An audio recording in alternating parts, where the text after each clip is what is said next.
Bien, vamos entonces a retomar la clase. Espero que todo el mundo esté claro de cómo Dios interviene en ciertas circunstancias cuando las líneas rojas son cruzadas. Muere Salomón, su hijo Roboam ocupa el reino. Y aquí voy a decir algo que es muy importante, muy importante conocer, ¿ok?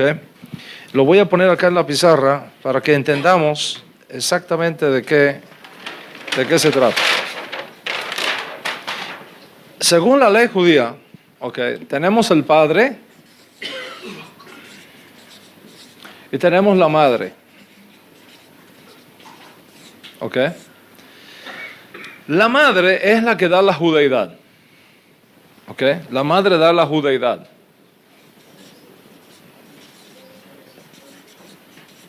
Es decir, si tu mamá es judía, tú eres judío. ¿Ok? Tu mamá es judía, tú eres judío. El padre no da la judeidad. Es la madre. Por una simple razón. Debido al hecho de que la mujer judía fue violada tantas veces en el curso de la historia, humillada y vilipendiada. A veces estaban 3 y 4 hombres con una, violándola. ¿Quién es el papá? ¿Cómo se sabía en aquella época? Si estuvieron abusando de ella 5 o 6 hombres. ¿Quién es el papá?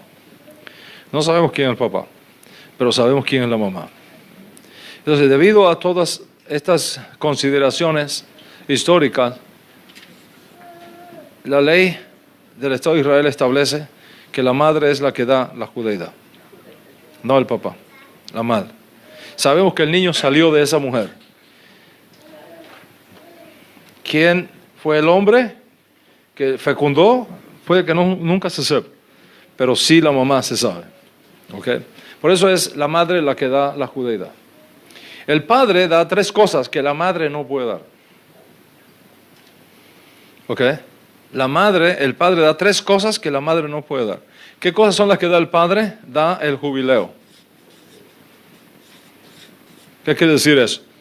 A los 50 años, cuando se retorna a la tierra de procedencia, se retorna a la tierra de donde viene tu papá, no tu mamá. Por ejemplo, si una muchacha de la tribu de Leví, una levita, se casa con un chico de la tribu de Dan, ¿verdad?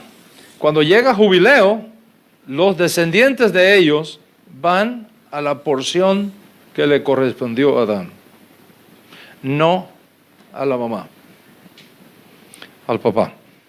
Sí, el padre da jubileo, da la tierra. ¿Ok? Segunda cosa que da el padre, el sacerdocio, la keuná.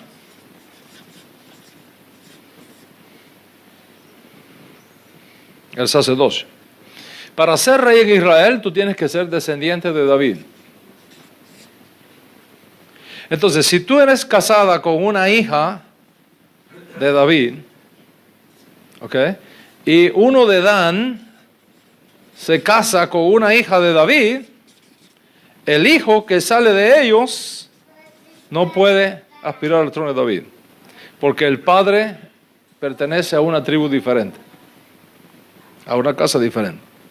Ahora, si una muchacha de cualquier tribu de Israel, vamos a decir que una chica de la tribu de Dan, se casa con uno de la tribu de David, el hijo que nace de ahí, ¿ok? Puede ocupar la monarquía en Israel, pero no el sacerdocio. ¿Ok? Y la monarquía, ahí me confundí un poquito, déjame aclarar eso, para que me adelanté un poquito en la idea. Si una levita, que es sacerdote, se casa con un hijo de Dan, el hijo no puede ser sacerdote. Pero si un sacerdote, un varón sacerdote, se casa con cualquier tribu de Israel, digamos la tribu de Aser, ¿ok? El hijo puede ser sacerdote porque el papá es sacerdote, es de la tribu sacerdotal. ¿Entendemos eso? Ok. Y para la monarquía es igual. All right? Solamente si el padre pertenece a la casa de David, el hijo puede aspirar al trono de David.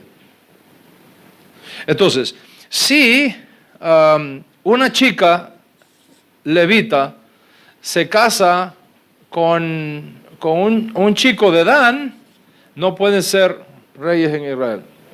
Si una chica de la casa de David se casa con un varón de Dan, el hijo no puede ser rey en Israel. Pero si un descendiente de David se casa con una levita, aunque ella no sea de la casa de David, como él lo es, el hijo tiene derecho al trono de David. So, el padre da jubileo, da sacerdocio y da la monarquía. ¿Entendemos ese concepto? All right. Eso es importante conocerlo a los efectos de lo que vamos a estar hablando ahora, en esta otra parte de la conferencia. Ok. Roboam obtiene el trono de Israel porque él es hijo de David. Ok. Cuando Roboam obtiene el reino en Israel, el estado económico del país está en caos. Está en caos. El gobierno está prácticamente sin dinero. La gente está sin trabajo. Hay peligro de invasión externa. No hay cómo sostener bien el ejército para asegurar las fronteras. Es una situación difícil. Cuando Jeroboam, que se asiló en Egipto, ¿se recuerdan que estaba asilado en Egipto? Oye que el que buscaba su muerte ya no estaba en este mundo, regresa a Israel. Como era un líder connotado, como era un líder muy querido, era el ministro de finanzas de Salomón. Y todo el mundo lo conocía, era un experto financiero, ministro de finanzas de Salomón.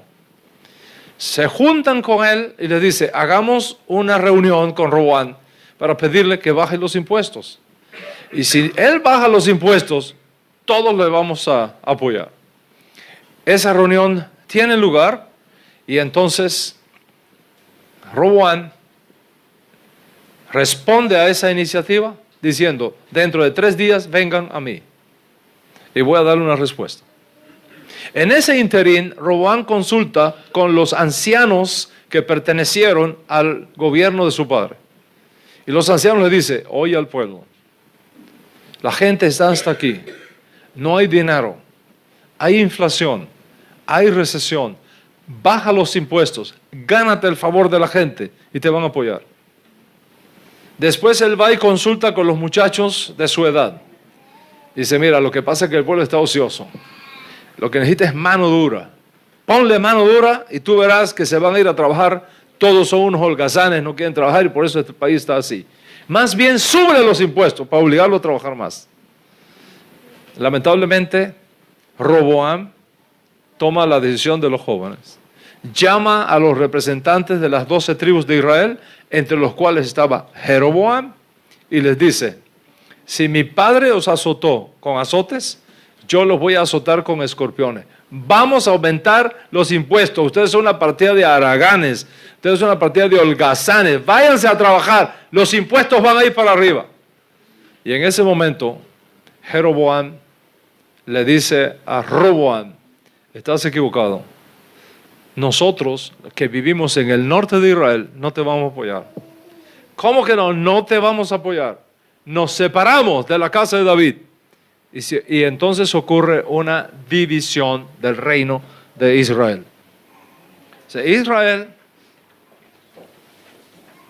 ¿verdad? Israel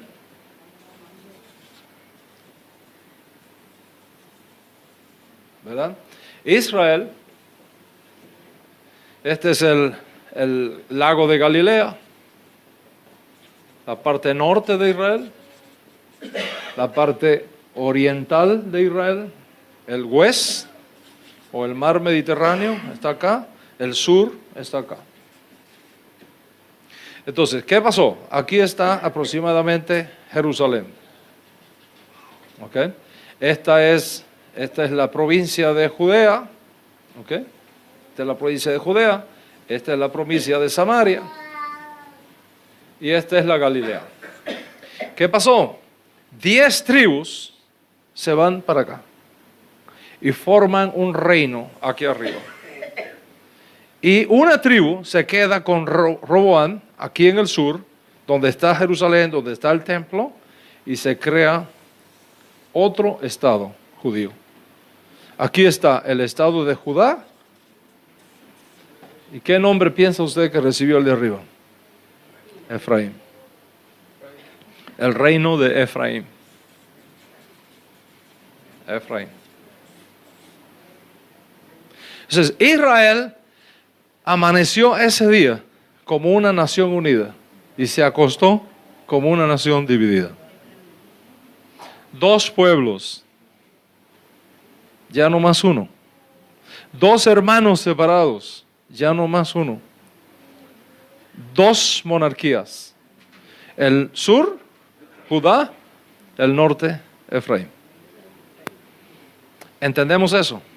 Eso es muy, muy importante. ¿Por qué esto es importante? Porque hay profetas que son enviados a Judá. Y las profecías enviadas a Judá no aplican a Efraín. Y hay profetas que fueron enviados al norte. Las profecías enviadas al norte no aplican al sur. Y hay profecías que las abarcan a las dos. O sea, a la hora de estudiar la profecía, si tú no entiendes este bosquejo profético y esta realidad política que se da en Israel, es muy difícil ubicar la profecía y empiezas a aplicar cosas que pertenecen acá, acá. Y cosas que pertenecen acá, acá. Entonces distorsionas la profecía. Y confundes la profecía.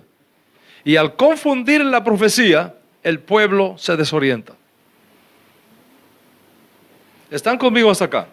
Entonces es muy importante, es sumamente importante conocer esta realidad. Hay una distinción ahora entre la casa de Israel y la casa de Judá.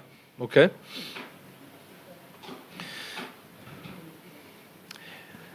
La parte norte de Israel recibe varios nombres que no podemos ignorarlos. A veces se le llama Efraín, a veces se le llama Israel, a veces se le llama Jacob, a veces se le llama Samaria, que vino a ser su capital. Mientras que el reino del sur viene a conocer, se puede conocer también con varios nombres. Se puede conocer como Judá, como la casa de Judá, como Jerusalén, como la casa de David o como el reino del sur. Mantuvo a Jerusalén y al templo en su lugar. 2 tribus, Judá y Benjamín. Arriba, 10 tribus. ¿Liderada por quién? ¿Quién es el representante del sur? Un descendiente de Judá. ¿Y quién es el representante del norte? Un descendiente de Efraín. Exactamente los 2 mismos muchachos sobre los cuales iniciamos nuestra conferencia. Efraín, que es el primogénito proféticamente, y Judá, que es el heredero de la monarquía. ¿Por qué razón Efraín ahora está ocupando un rol monárquico? Porque se cruzó la línea roja. Dios intervino y ajustó el sistema para que no se perdiera. Pero el plan inicial es el que está arriba. Y finalmente, como se inició arriba, se terminará abajo. Es cuestión de tiempo cuando Dios restaurará todo eso a su programa inicial. Y ese es el gran bosquejo profético de redención de Israel y del mundo. De modo que cuando nosotros hablamos de las ovejas perdidas de la casa de Israel, estamos moviéndonos dentro de un escenario profético que tiene dimensiones generacionales y que estamos a punto de ver con nuestros ojos su culminación. De manera que somos una generación bendecida con la oportunidad de ver el final como ellos fueron bendecidos al ver el principio. La ventaja nuestra es que está escrito en la Torah que el fin del negocio siempre es más grande que el principio del negocio. Por lo tanto, a nosotros se nos ha dado un grado de revelación mayor y un grado de revelación de mayor responsabilidad que ellos. Felices los que entiendan esto. Feliz el pueblo que entienda esto y se mueva en el mover profético de Dios.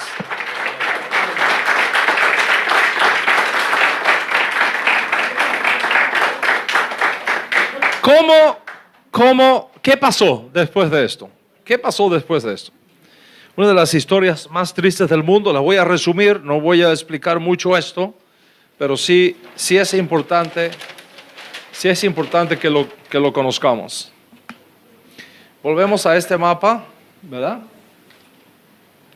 Vamos a poner aquí el lago, el río Jordán, el Mar Muerto, la parte sur, la parte norte, la parte oriental, la parte occidental. Aquí está el mar Mediterráneo, aquí está Jordania, hoy día, okay, el oriente, la parte norte, okay, y tenemos a Israel dividido. Okay. Acá tenemos Samaria, la capital. Y aquí tenemos Jerusalén.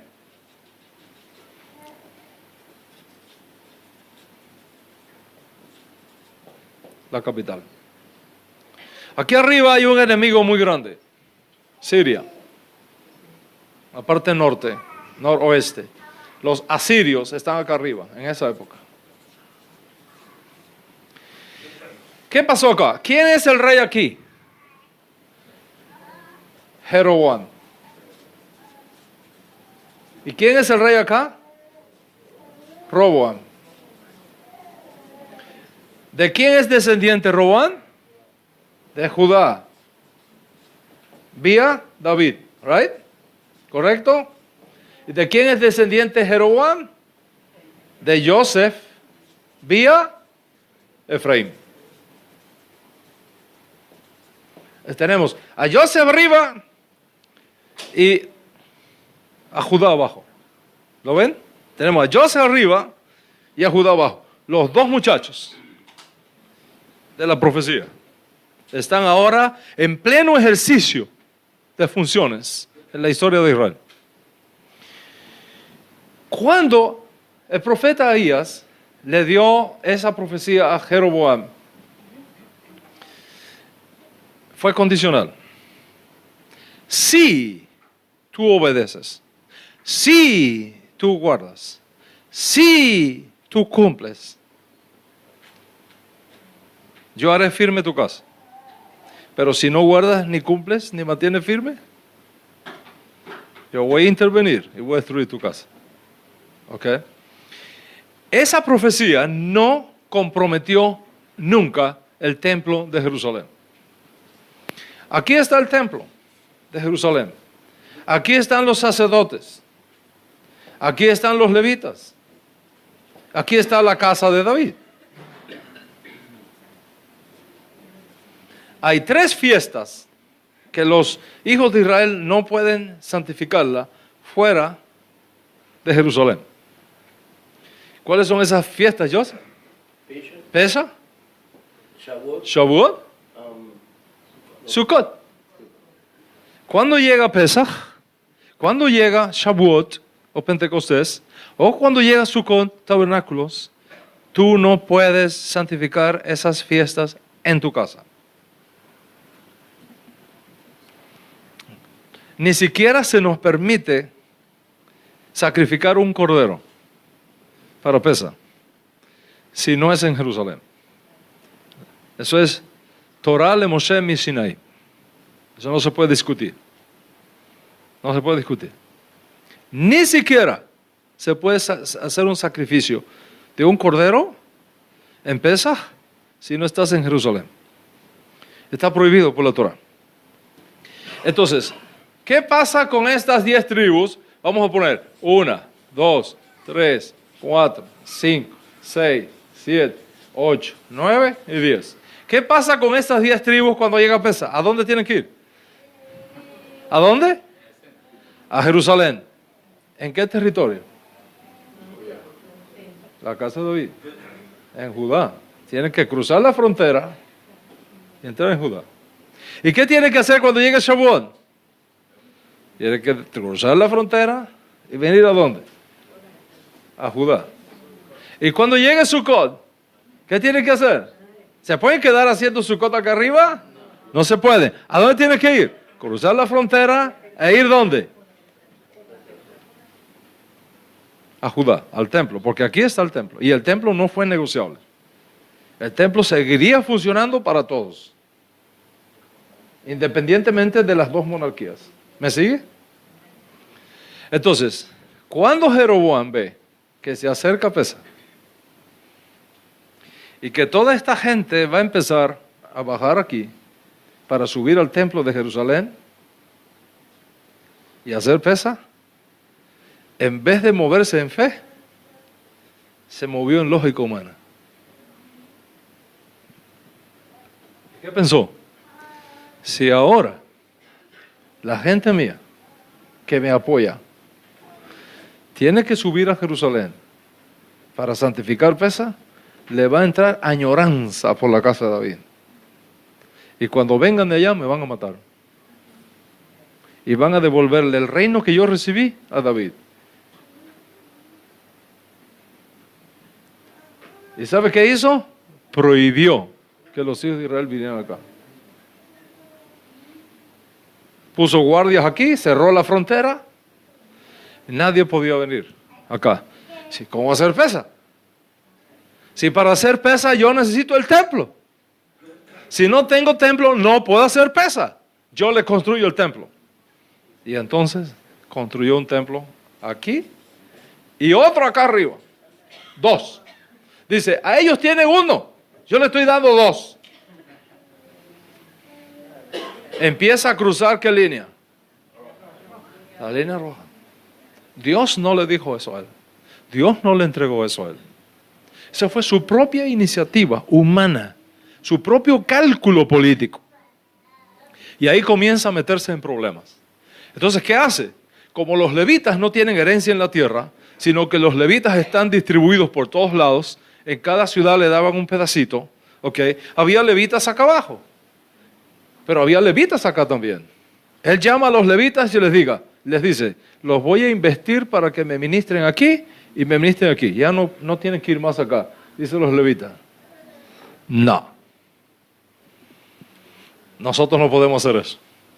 Nosotros solo podemos ministrar en la casa del Dios de Israel. En la casa, en el lugar que Hashem escogió y que David y Salomón levantaron. No podemos ministrar acá. No pueden. Y entonces los echa del ministerio. ¿Y qué hicieron los levitas? Empiezan a dejar solo a Jeroboam y empiezan a moverse acá. Todos los levitas se vinieron por acá. Los levitas. Y se quedó sin levitas acá. Cuando él ve que no tiene levitas, dice, ¿qué hago ahora? Dice, voy a hacer yo mismo mis propios levitas. Mis propios sacerdotes. Y empieza a coger de aquí, de esta tribu, de esta tribu, de esta tribu. Les dio un mínimo técnico. Les explicó cómo se hacían los sacrificios y las cosas. Y dice, ustedes son los nuevos levitas. Y establece un sacerdocio totalmente opuesto al establecido por la Torah, cruzando la línea roja. Cruzando la línea roja. Y una cantidad de medidas que fue tomando. Imagínate que cambió la fecha de Sukkot. No, la fecha de Sukkot no va a ser ahora el día 15 de Tisri. La voy a hacer 8 días después, para hacerle competencia ¿a dónde? Acá abajo. Cambia todo eso, cambia, pone sacerdotes que no son de la casa de Israel, de la tribu de Leví, cambió todo eso, cruza la línea roja. ¿Y qué pasa cuando tú cruzas la línea roja de Dios? Dios interviene. Dios interviene. Claro, antes de intervenir, y esto es una ley en Israel, Dios, antes de intervenir, te avisa. Dios no aplica juicio sin primero no traer la advertencia. Fíjate si es así, que cuando la lepra caía, donde primero caía era en la pared de la casa. para llamar tu atención. Oye, la lepra te cayó en la pared. Corrígete y arréglate, porque te estoy chequeando, te estoy monitoreando. No estás haciendo las cosas bien. Lepra en la pared. Limpia la lepra. Sigues haciendo lo mismo. La lepra cae en la ropa entonces. Ya salta de la pared y te toca la ropa. O sea, hay que quitar la ropa, quemar la ropa y todo. Corrígete. Mira que ya la lepra saltó de la pared a la ropa. Ok. Insistes en tus malos caminos, la lepra viene a la piel entonces. Ya ese es el final de la historia. Dios no manda la plaga si primero no manda el aviso. Por eso Israel, antes de atacar un lugar, manda aviso. Es el ejército de más ética en el mundo. Israel, antes de lanzar un misil contra un lugar de donde salieron misiles para nuestro pueblo, tira volantes diciéndole a los árabes: quítense de ahí porque dentro de 15 minutos va a caer ahí un misil. Sobre esta ley, que Dios nunca juzga si primero no te advierte. ¿Están conmigo hasta acá?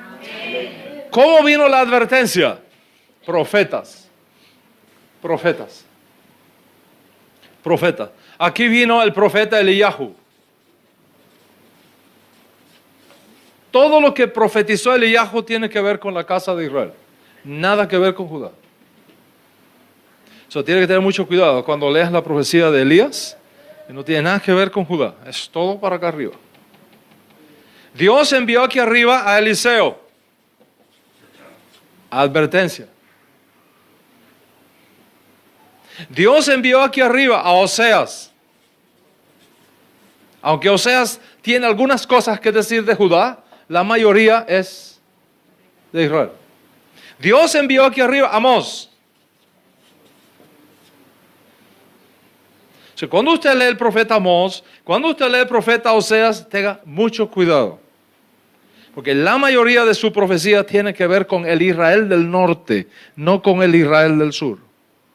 Y si usted toma la profecía cuyo destinatario es el Israel del norte y la aplica al sur, you are in trouble. Tú estás en problema con la profecía. O si la aplicas al sur, cuando fue dirigida al norte, tú estás en problema con la profecía. Estás torciendo la escritura. Las cosas no salen bien. ¿Están conmigo hasta acá? Entonces es muy importante conocer este bosquejo profético del Altísimo.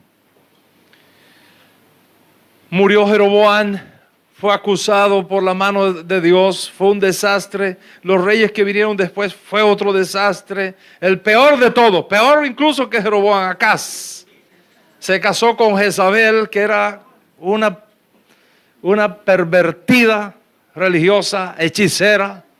Fue esta Jezabel la que persiguió al profeta Eliyahu para matarlo. Fue un desastre lo que pasó. ¿Y qué hizo Dios? Dijo: te voy a traer a los asirios y voy a acabar con todo eso. Enough is enough. Suficiente, no más. Vamos a leer lo que pasó.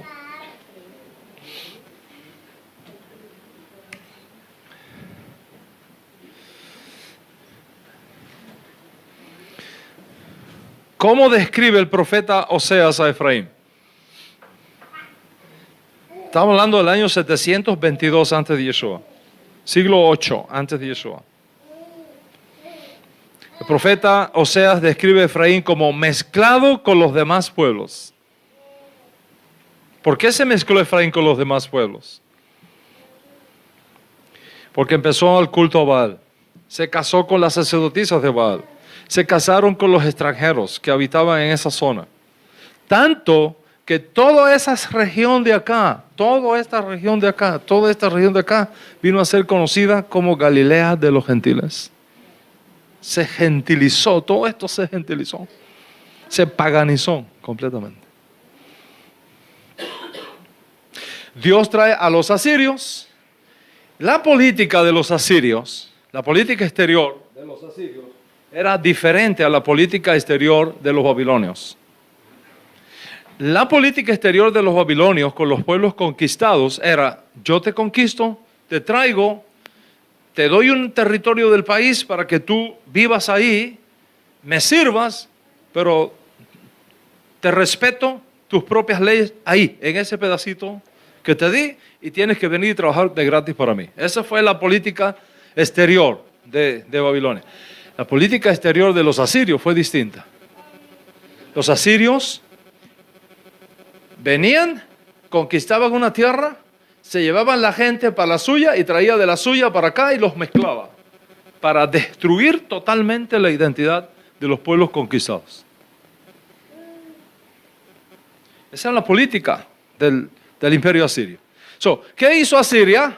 Vino, destruyó Samaria. Todas estas tribus de Israel que quedaron acá, del otrora reino de Efraín, fueron esparcidas a todas partes del mundo. Se fueron enviados para Egipto, fueron enviados para más allá del Éufrates. Se perdieron en Asiria por el norte, se perdieron en Egipto en el sur, se fueron hasta España, en Sardis, hasta allá fueron a dar, a Europa, huyendo por todos lados. Y una gran cantidad de ellos los obligaron los asirios a casarse con los asirios aquí arriba. Los asirios trajeron gente para aquí abajo y los casaron con ellos. De ahí surgen los samaritanos.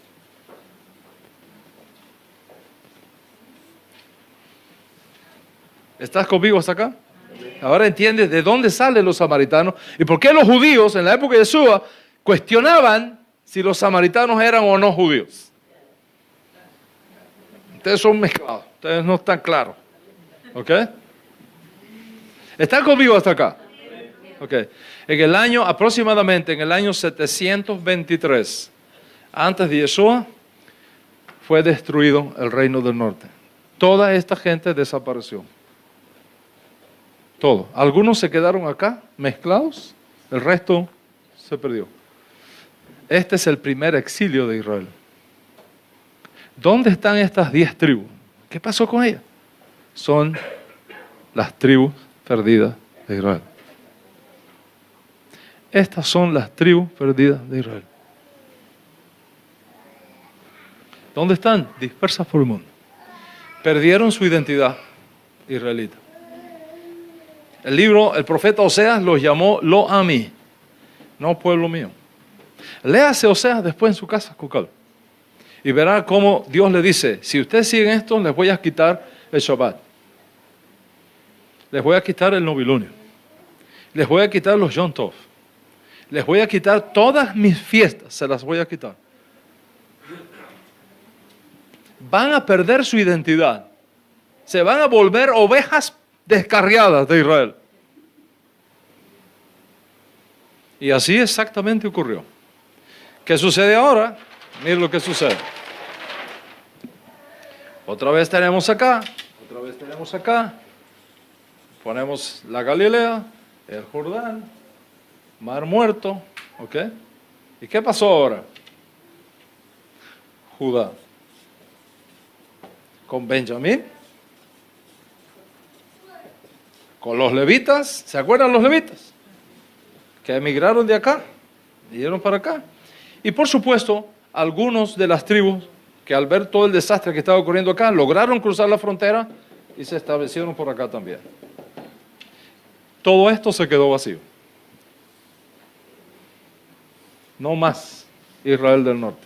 El único reino que queda es Judá. ¿Y qué pasó con todo esto que estaba aquí? Se fueron a las naciones. Se perdieron. El primer exilio de Israel es este de aquí arriba. Se quedó vacío esto acá. Primer exilio de Israel. Por eso, recuerdan cuando leía el profeta Jeremías, que dice, vinieron los leones de Asiria y los destruyeron. Y después vino Nabucodonosor y los deshuesó a mi pueblo.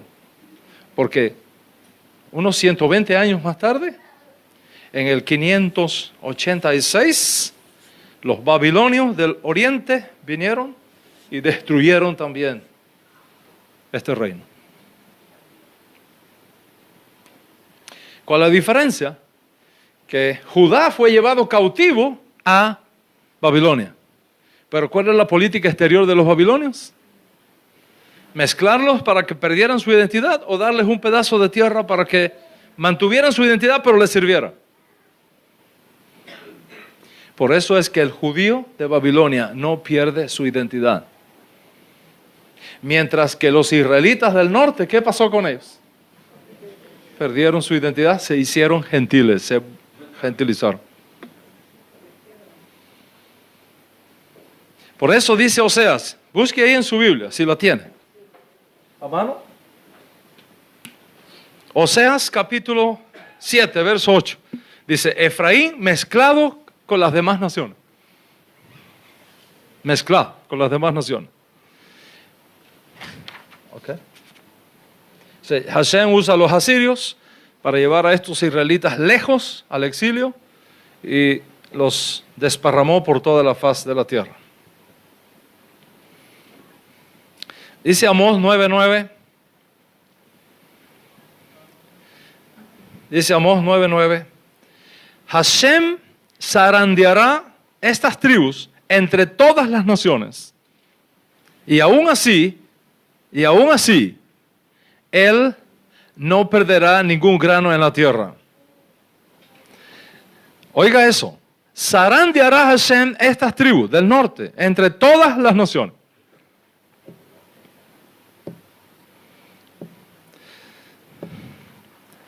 ¿Quién es Efraín? ¿Y dónde está Efraín en el día de hoy?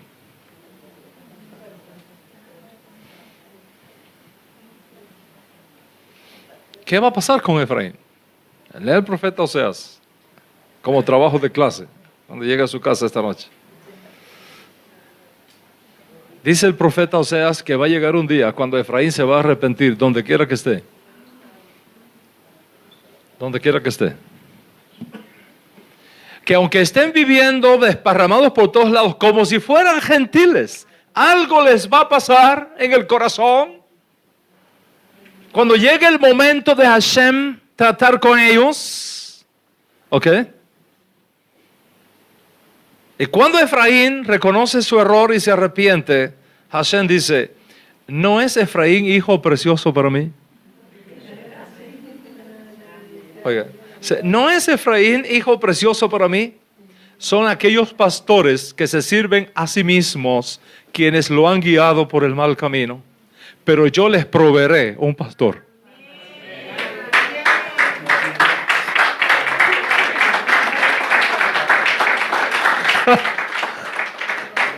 ¿Ah? Dice, son aquellos pastores que se sirven a sí mismos, quienes los han guiado por mal camino. Pero yo les proveeré un pastor.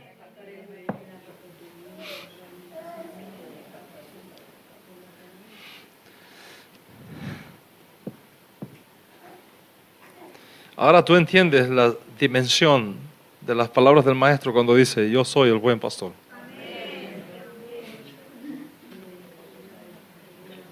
Y ahora entiendes por qué dice, yo no soy enviado sino a las ovejas perdidas de la casa de Israel.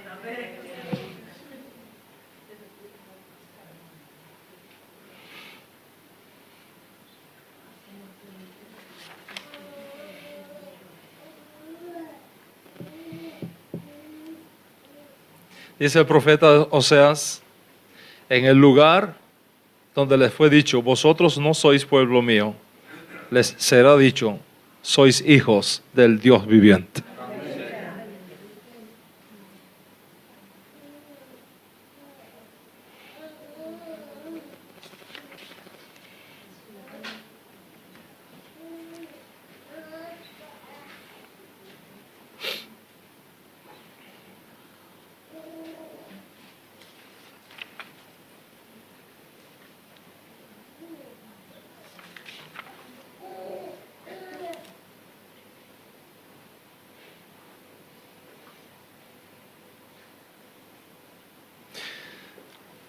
Voy a resumir porque tengo que terminar en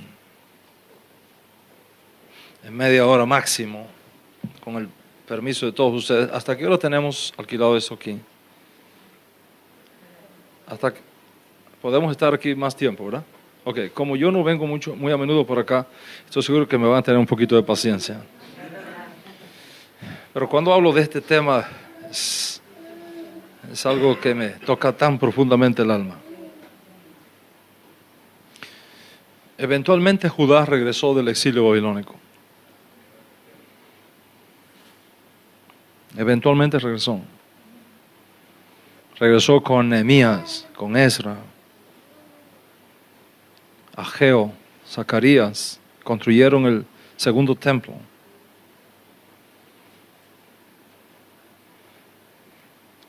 No se restauró la monarquía, pero se restauró el Estado de Israel, sin monarquía. Nunca más se ha restaurado la monarquía en Israel. Hasta este mismo momento que yo les estoy hablando, no hay monarquía en Israel. Acá, cuando se regresa de Babilonia, después de 70 años de exilio, no se restauró la monarquía. Pero sí se restauró el Estado de Israel, aunque bajo supervisión de una potencia extranjera. Vinieron los griegos y trataron de destruirnos. Hashem nos preservó. Y fue aquí que nace Yeshua. En este mundo que nace Yeshua.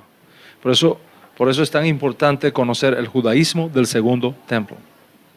El judaísmo que va del año 586 hasta el judaísmo que va del año 70, cuando Jerusalén es destruida.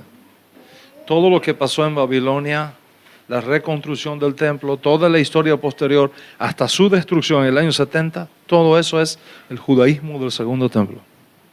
Esa historia hay que conocerla. Porque ese es el mundo en que vivió Yeshua. Ese fue el mundo que creó la cultura que educó a Yeshua. Las palabras de Yeshua tienen esto como entorno cultural y político. Y eso es muy importante conocer eso. Muy importante conocer eso. Pero Yeshua dijo algo. Yeshua dijo, ¿cuántas veces quise juntar a tus hijos como la gallina a sus polluelos debajo de sus alas y no quisiste? He aquí, tu casa es dejada desierta. Porque vendrán días cuando te asolarán por todas partes y te rodearán y te destruirán y no quedará piedra sobre piedra que no sea destruida. Y exactamente como dijo Yeshua, así pasó. Hago un paréntesis para decir que en otra conferencia les hablaré de cómo los apóstoles de Yeshua y sus estudiantes originarios se fueron por todas partes del mundo buscando las ovejas perdidas de tan lejos como la India y la China. Y hacia el sur hasta África. Por eso tenemos israelitas africanos, porque fueron expandidos de acá hasta África. Y allá se quedaron, allá se mezclaron, por todas partes. En el año 70, cuando es destruido el Estado de Israel por Tito, se da el tercer exilio de Israel, del año 70. Tito vino, destruyó esto, nos mató casi 1 millón de judíos en la ciudad de Jerusalén, destruyó el templo. Muchos judíos se fueron al exilio, Roma se llenó de judíos esclavos y otras ciudades del imperio. Algunos se quedaron en Israel. En el año 132, un judío llamado Bar Kokhba junta a todos los judíos que había quedado acá y levanta otra revuelta contra Roma. En el año 132, 3 años de guerra. Lograron establecer las bases de la construcción del templo. Pero los romanos vinieron con más fuerza aún en la época del emperador Adriano y en el año 135 acabaron con Israel. Le prohibieron a los judíos estar en Israel. Destruyeron lo poquito que quedó del templo. Mataron a Bar Kokhba, mataron al Rabí Akiva, acabaron con todo aquel ejército. Le prohibieron a los judíos poner un pie en Jerusalén. Le prohibieron a los judíos poner un pie en la provincia de Judea. Y para que nunca más los judíos puedan reclamar esta tierra como suya, el emperador Adriano le cambió el nombre a Eretz Israel y le puso Palestina. Año 135. Es por eso que desde entonces se conoce esto como Palestina. Fue una medida política. ¿Para qué? Si ya no existe el pueblo de Israel, nunca lo podrás reclamar como tuyo. Total desastre, total desastre. Los judíos dispersos por todos lados no podían venir a la tierra de Israel.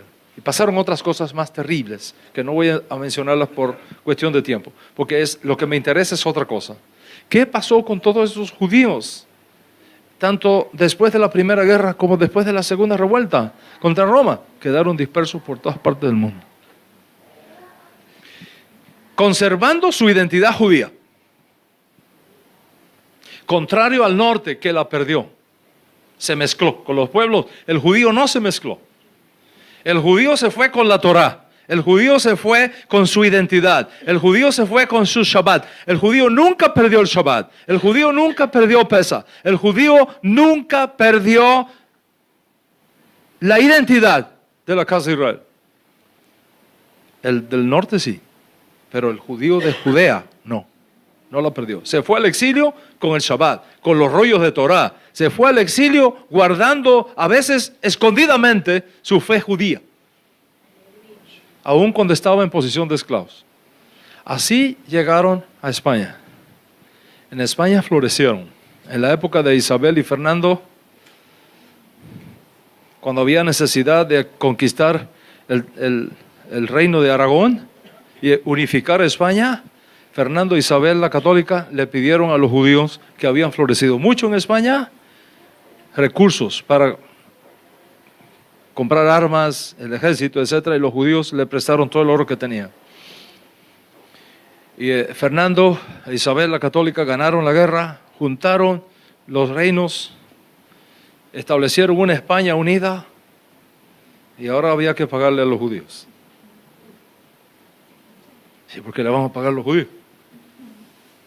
Si ellos han vivido aquí a expensas nuestras, le vamos a permitir hacer negocio. ¿Sabes qué? No le vamos a pagar nada. ¿Pero cómo va a ser ahora? Los expulsamos. Que se hagan cristianos si quieren. Y vino el famoso edicto de expulsión de los judíos de España. Le dieron a nuestros hermanos de España 3 opciones. Le dijeron, o te conviertes al cristianismo, o te vas sin nada, con una mano adelante y otra atrás, o te quemamos en la hoguera. ¿Cuál quieres? Las 3 cosas pasaron. Uno de mis ancestros en Toledo fue arrastrado por la ciudad con un caballo y destrozado.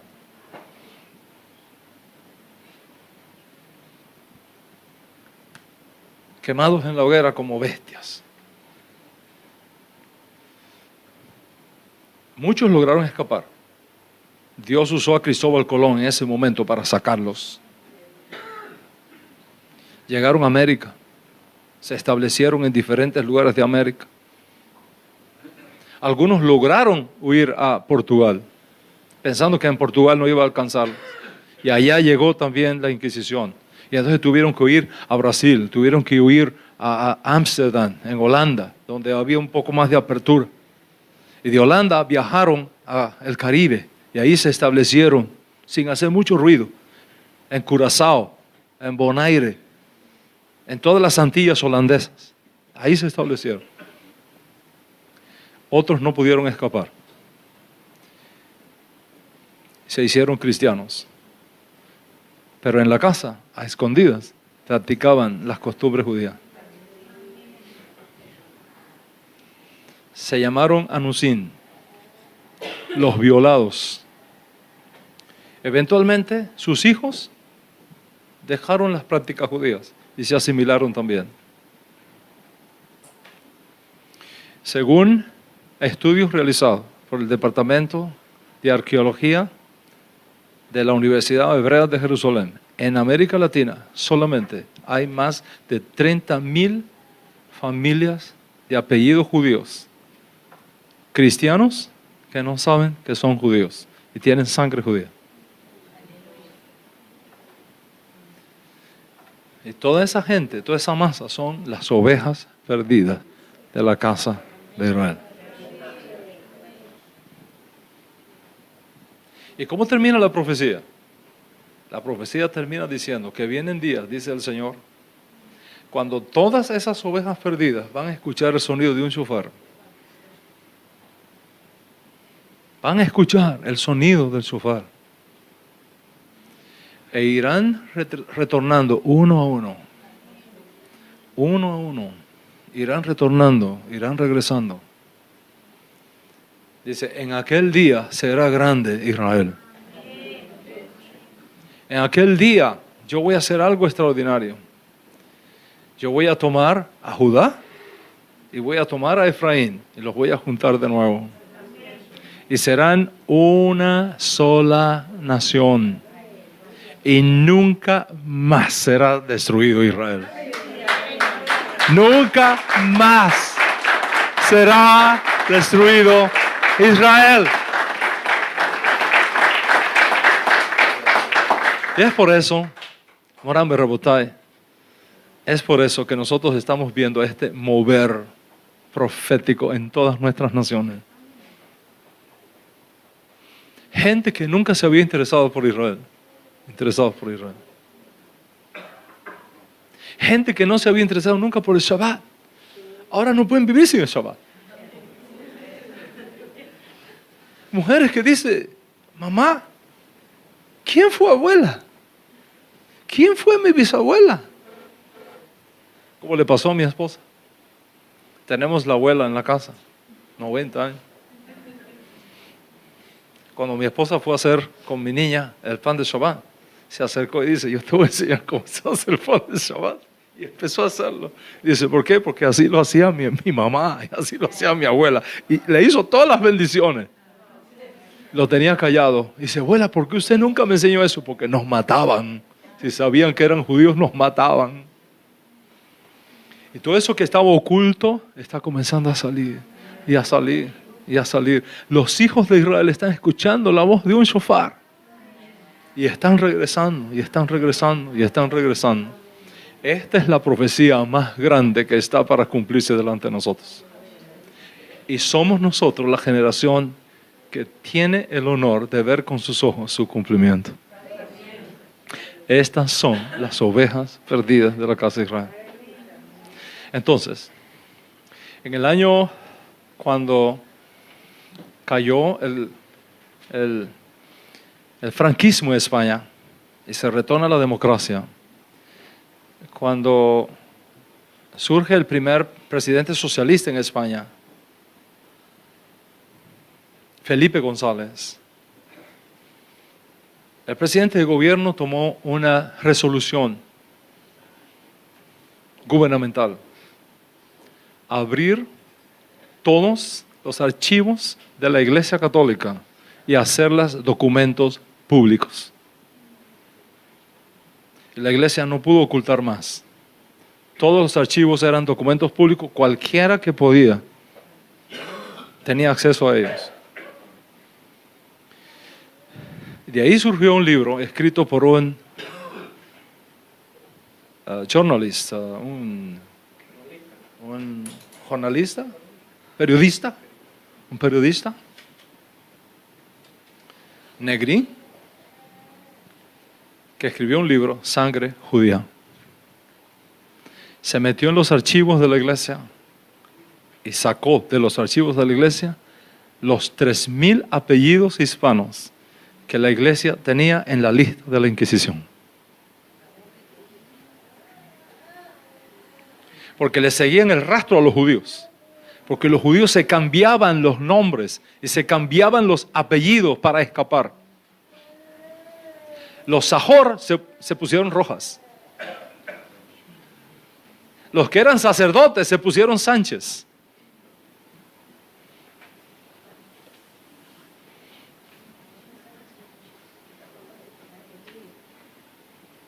Buscaban lugares de ríos y se ponían Rivera.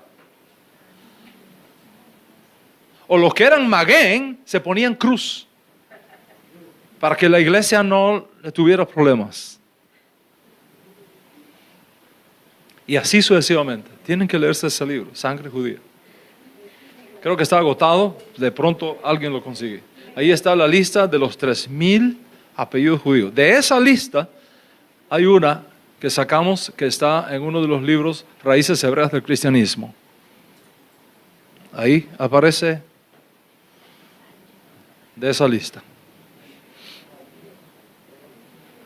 Hernández, Hernando, Viera, Rodríguez, López, Katz. La lista es interminable.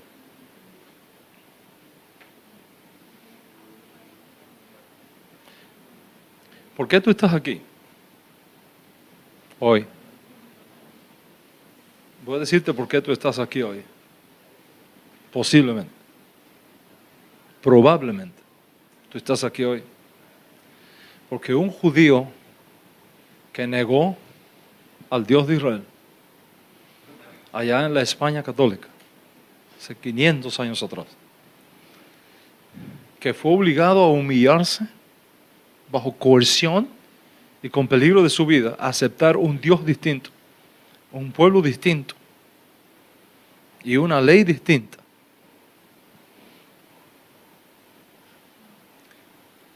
Mientras vivía como cristiano, obligado. Y mientras se inclinaba delante de la Virgen, obligado. Y mientras iba a misa, obligado. Gemía a Dios y decía que alguno de mi descendencia algún día se levante y restaure mi identidad. Que algún día uno de los míos vuelva y retome lo que yo no pude. Recupere lo que yo perdí. Y vuelva a la casa de la que me sacaron a patadas.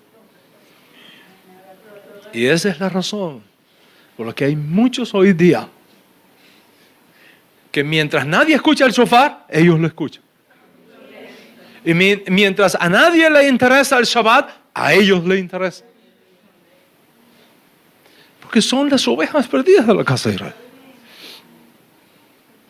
Y lo estamos viendo por todos lados. Lo estamos viendo en el Caribe, lo estamos viendo en Europa, lo estamos viendo en Estados Unidos, lo estamos viendo en México, lo estamos viendo en Colombia. Conectados con nosotros, sin ninguna conexión con nosotros. Esto es algo cross-cultural. Algo que Dios está haciendo en todas partes, en África. Y ahora con el adelanto de la ciencia, la gente se está haciendo exámenes genéticos. Y ahí le sale semita, semita, semita, semita, semita, semita, semita. Incluso hasta de la familia sacerdotal. Códigos genéticos escondidos. Dios dice en su palabra, el que los esparció, los reunirá. Y el que los desterró, los juntará. Y haré que Israel sea un ejército poderoso en toda la tierra.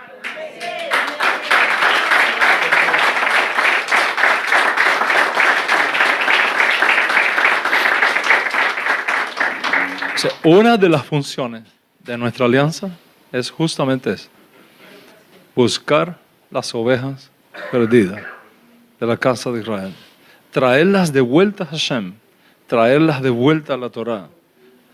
Traerlas de vuelta a su herencia que les fue robada.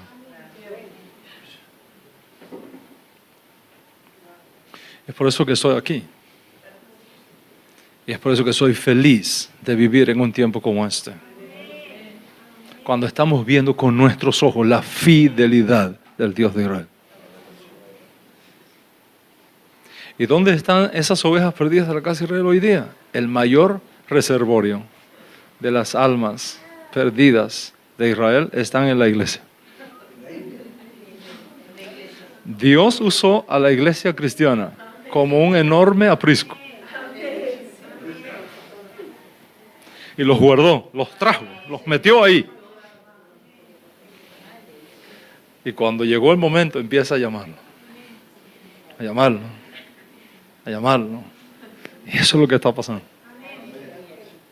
O sea, la iglesia ha cumplido su rol. aunque no entendamos nada. Nada de nada. Porque cuando se cruzan las líneas rojas, Dios interviene de forma soberana, rompe todos los criterios, pero luego al final cumple lo que dijo al principio.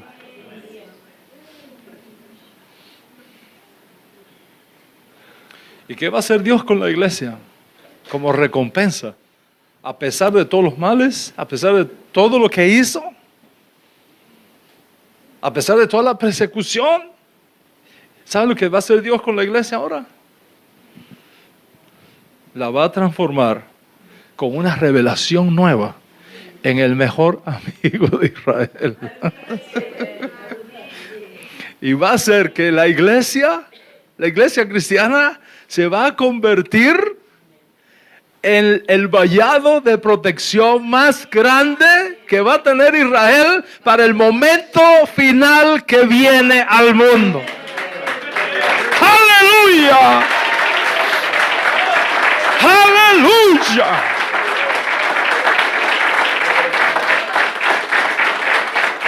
¿Por qué? ¿Por qué? Porque la elección de Israel no es el rechazo del mundo. Es el medio de Dios para ganar al mundo. Y porque yo tengo ovejas que no son de este redil. Y esas también deben venir para que haya un solo rebaño y un solo pastor. Son los justos de las naciones que se van a levantar junto con las ovejas perdidas de la casa de Israel. Y le van a decir, vamos contigo porque sabemos que Dios está contigo. Porque así como cuando ocurrió la primera redención, miles y miles y miles de gentiles que no eran de la casa de Israel se unieron y participaron. Así en la final redención, que es más grande, millones y millones de cristianos se van a unir y le van a decir a Israel, estamos contigo porque Dios está contigo.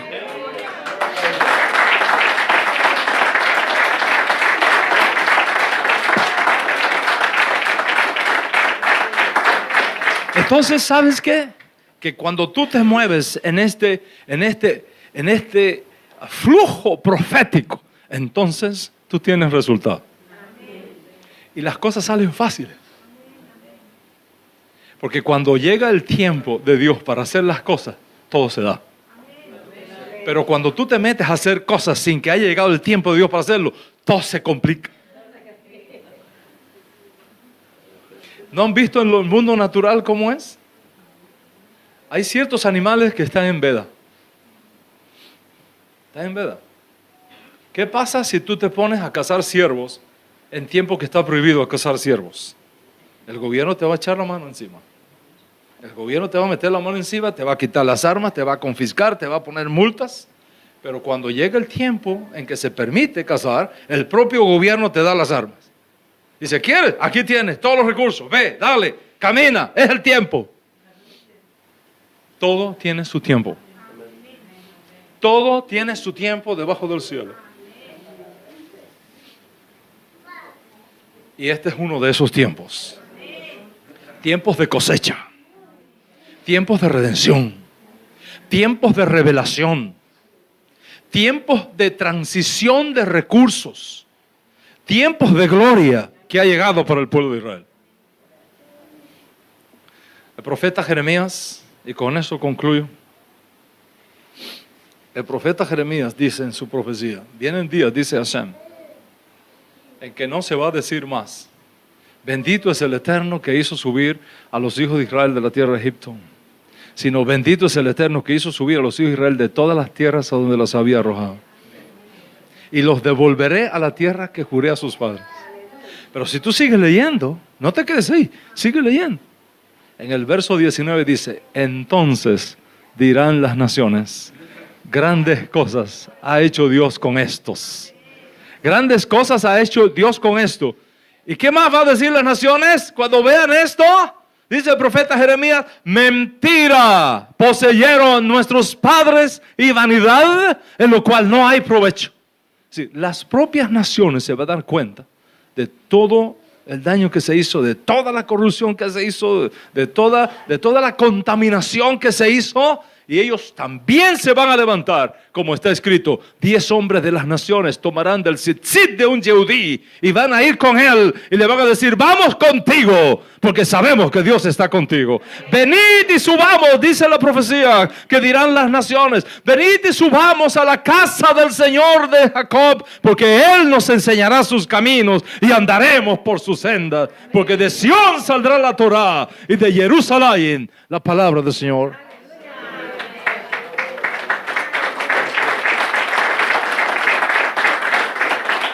Entonces, Moram Rabotai, ¿cuál es la misión de nuestra alianza? ¿Y cuál es la propuesta? Buscar las ovejas perdidas de la casa de Israel y buscar a los gentiles que están sin una relación de pacto con el Dios de Israel y traerlos a una relación de pacto y educarlos a todos en los caminos de la Torá, en los caminos de los preceptos, según correspondan a cada uno. Haciendo para esto un judaísmo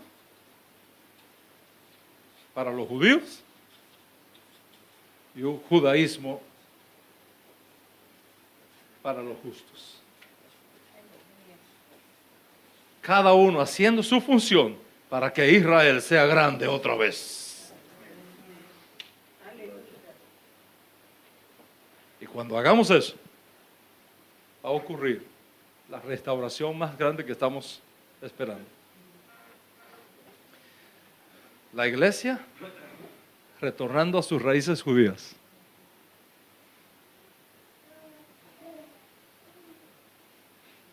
Los judíos retornando a Yeshua como Mashiach.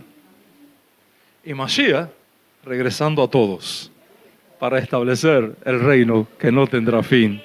Donde judíos y no judíos, ovejas de un rebaño conocido y ovejas de un rebaño no conocido, juntos en la edad mesiánica con Mashiach, Leolam Vaen, para siempre y para siempre.